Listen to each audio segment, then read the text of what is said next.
Our next speaker is also working in Skoltech, where he heads the science group, which is called Advanced Data Analytics in Science and Engineering. He is the head researcher of AIRI, the Artificial Intelligence Institute. Evgeny Burnaев. He specializes in applications in industrial analytics and developing the ML methods. He is going to talk about the generation of attacks and the protection from these attacks.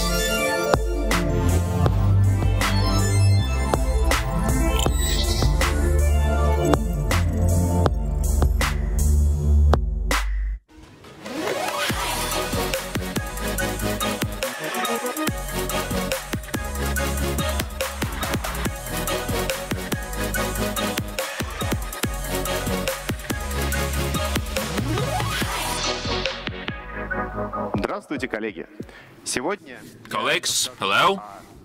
Today I'm going to talk about the robustness of neural networks from the geometrical sense of the word. Let's talk about adversarial attacks in case when the data are based on the diversity. The standard adversarial attack is when we have an image and we add a very small thing to adversarial thing to the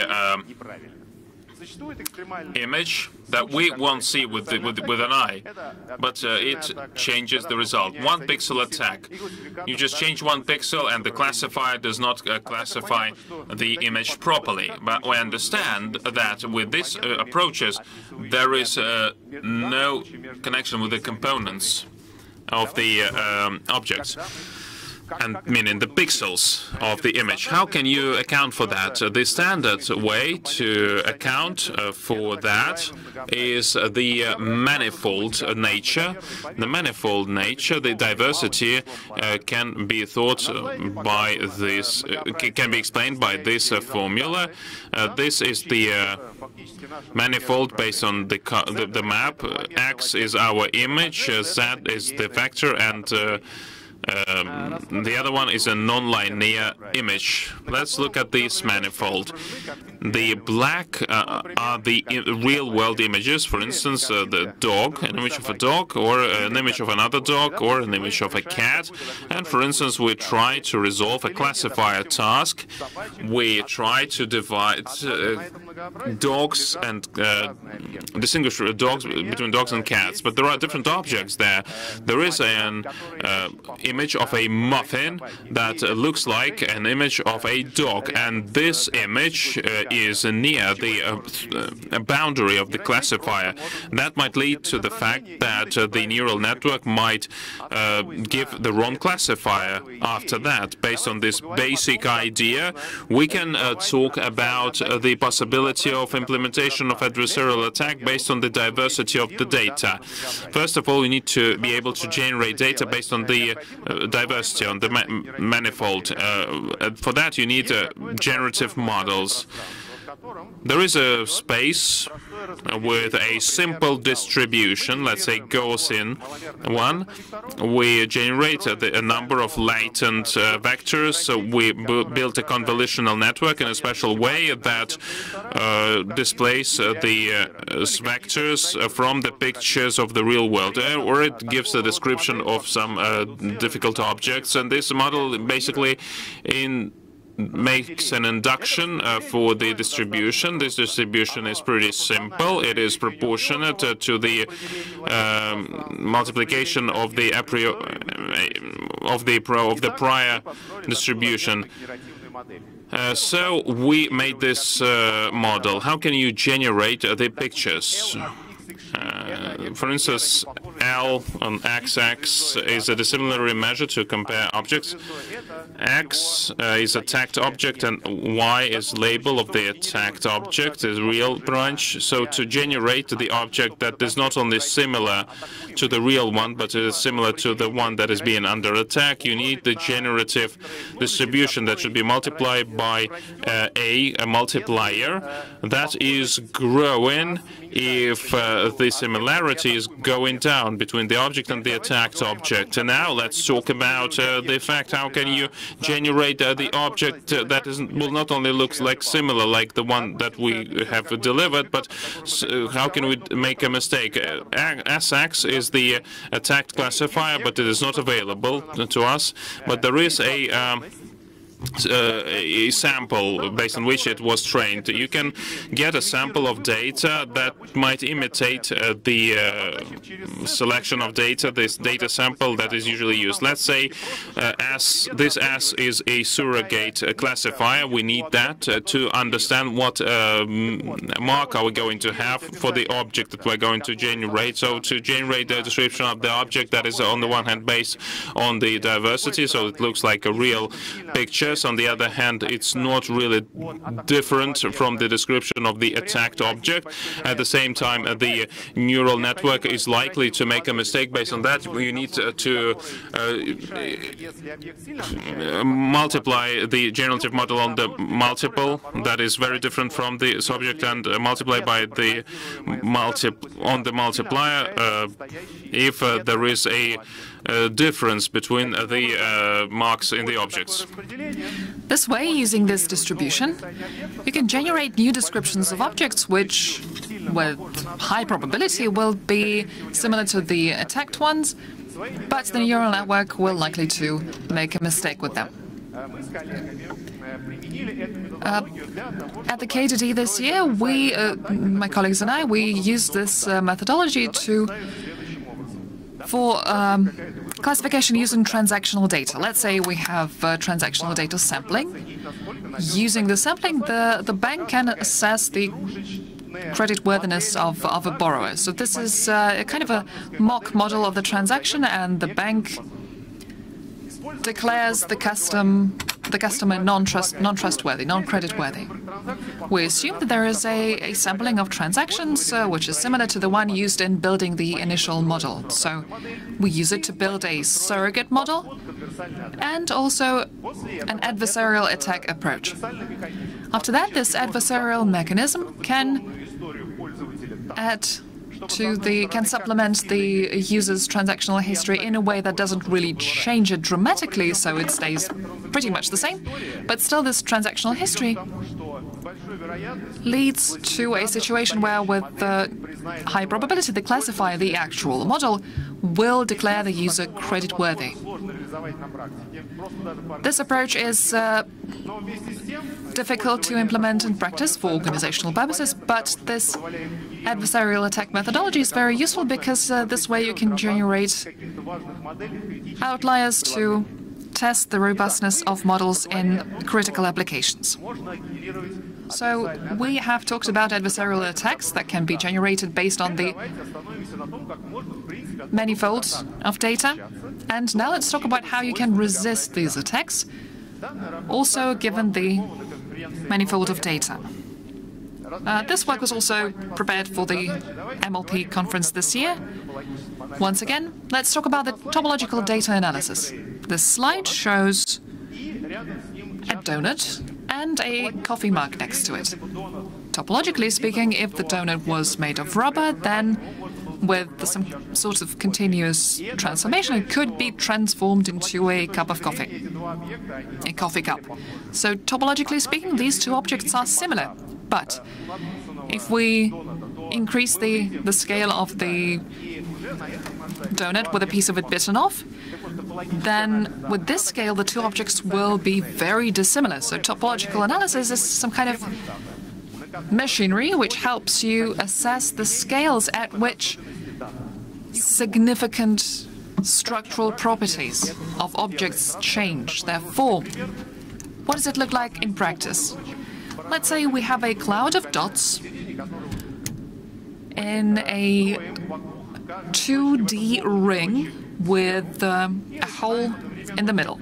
We start building a sphere, changing the radius of each dot from 0 to plus eternity, plus infinite. At some point, the spheres start to intersect, to touch each other and then intersect. the right side of the graph, we are showing the so-called persistence diagram. What is that? Each dot on this diagram means that its x-coordinate is the least value of the radius, with which the spheres are touching each other in a way that there is a cycle which basically covers the whole. The y-coordinates of the dot is the maximal value of the radius, after which the sphere is so big in radius that this hole disappears. On this persistent diagram, in addition to the cluster of dots close to zero, there is one dot that is very far away from them. What is this dot? This is the maximal hole in the manifold of this data. So this is the peculiarity that is sustainable in this data. You can use a similar approach to multidimensional data as well, reviewing holes of various dimensions, 1D, 2D, multidimensional. As a result, what we get is a persistence diagram which can characterize complex local structural attributes of a multidimensional manifold of data. Using this diagram, you can calculate various characteristics. Let's call them topological characteristics. And now how you can use this tool in order to analyze sequences of symbols or texts. I will primarily be talking about the text example, but just a side note, you can use it for other sequences, for example, a sequence of transactions. On the left, you see a standard model of the transformer, a standard transformer model. This commodity model is pretty much the basis for most NLP models. It helps you create an attention map. An attention map means that some words in the sentence are very closely related, and so the value, the number on the attention map characterizes this relatedness, and then there are some words that are not really related to each other. This can be described as a matrix or as a graph, as a bipartite graph.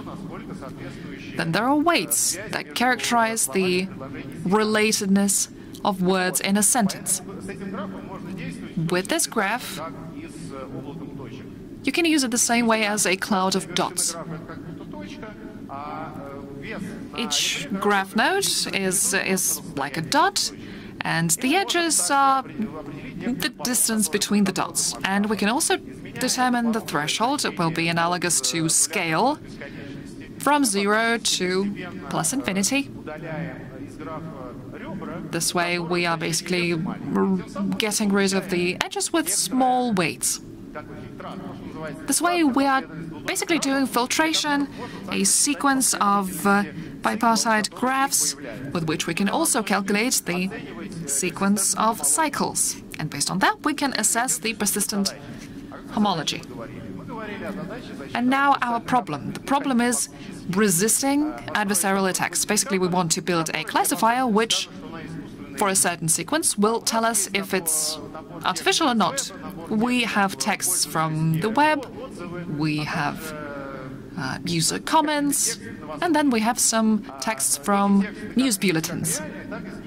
These texts, some of these texts are real, some of them are artificial, generated by a generative model.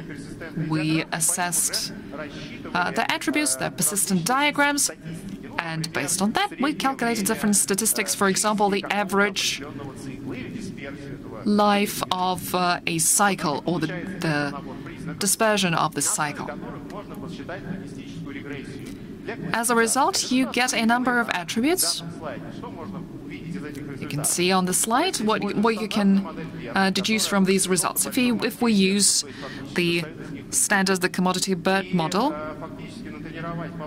and train the last linear layer that's responsible for classification, then the accuracy is way less than the accuracy of using standard logistic regression, which uses topological attributes.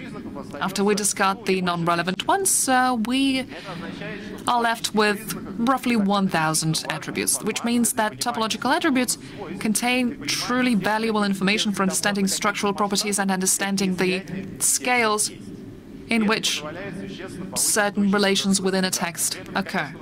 So this increases the accuracy of classification. Of course, we can do the fine-tuning of BERT for this kind of data specifically, but millions of parameters, it takes a lot of time, and the result is not guaranteed. So we have learned to classify data as real or artificial. Well, we have a manifold of data. Can we compare the manifolds? Let's talk about this. The main idea behind this problem is that at the moment generative adversarial models are used everywhere, but there are no good ways to assess the quality of these models. We have real images, we have artificial generated images. Yes, we can use the standard threshold distance, but what if it's not about images, something else? Let's say we are comparing topological attributes of manifolds, of real data and artificial data. This idea was very timely used in the work done by my colleagues. The only project of that kind at the time where an effective metric was built to compare guns in how well they imitate this distribution. We calculate the topological attributes for real and artificial manifold data, and we do the comparative analysis with the geometry score. But this approach needs to be developed further, because when we compare the manifolds, we are not taking into consideration the positioning of those manifolds with regard to each other. In our recent publication in NeurIPS, we suggested the following. Let's say we have a manifold of dots that are real and then another one that is artificial. Let's assess the topological attributes of the so-called vector space. What does that mean? We are combining the manifolds of dots and we deduce the second manifold from the combination, but in a very peculiar way. Some of the dots from the second manifold are close to the dots from the first manifold, and if they are close to each other, we merge them and we leave the space vector, and then we calculate the topological attributes. What does it look like in practice? We have the red dots, the red manifold P, and the blue manifold Q. We start with some value of scale for some value of radius, and we start combining these dots. First, we deal with the red ones, then with the blue ones.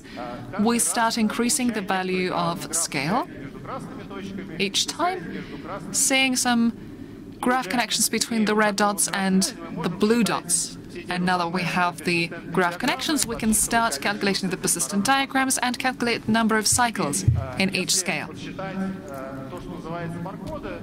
Now, if we measure barcodes, basically lifetimes of various cycles in various dimensions, we will see that the maximal lifetime, and you can prove that in theory, is bounded from above by the Hausdorff distance between P and Q. Why does that matter? If this characteristic is, in practice, big, this means that these manifolds are in fact dissimilar.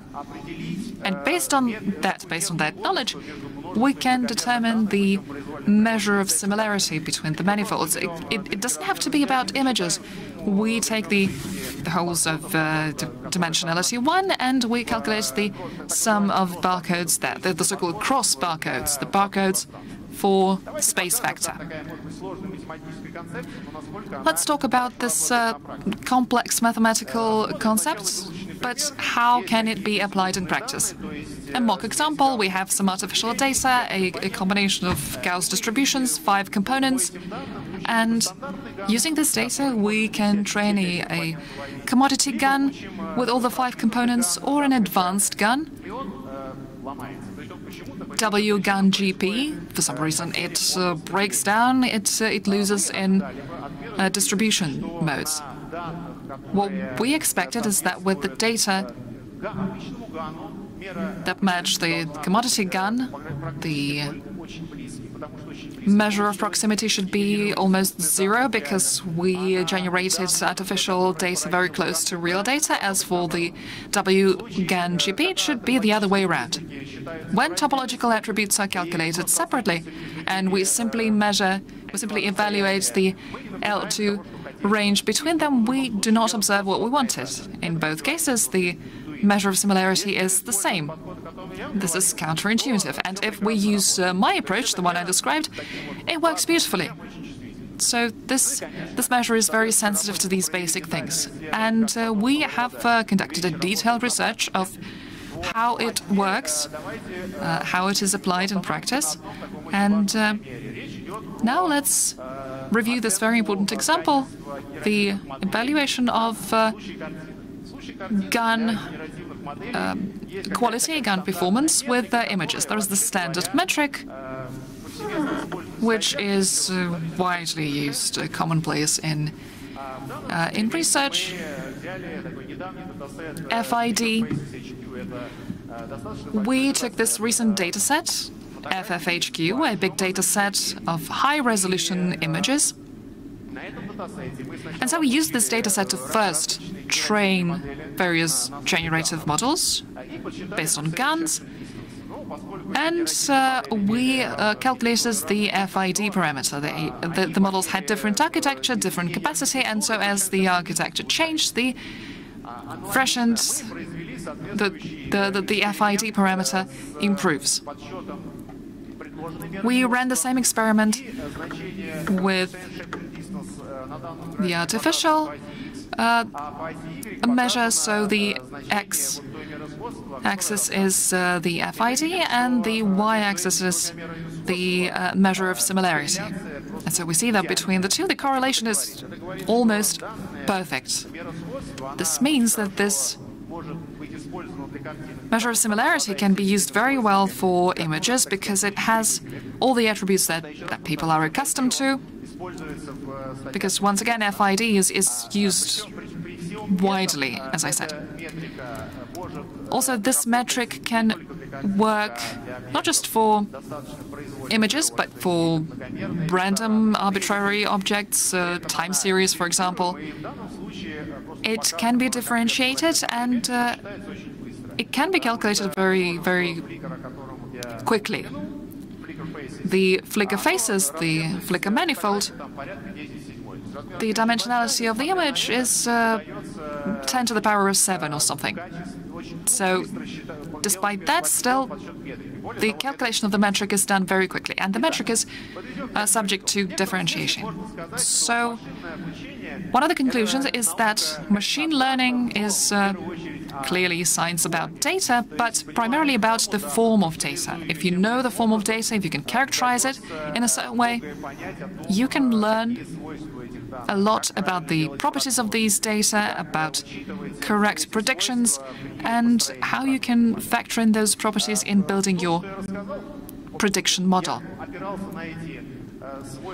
In my presentation, in my work, I have been building upon the form of data with the adversarial attacks. It's very important to, for example, take into consideration where the data live.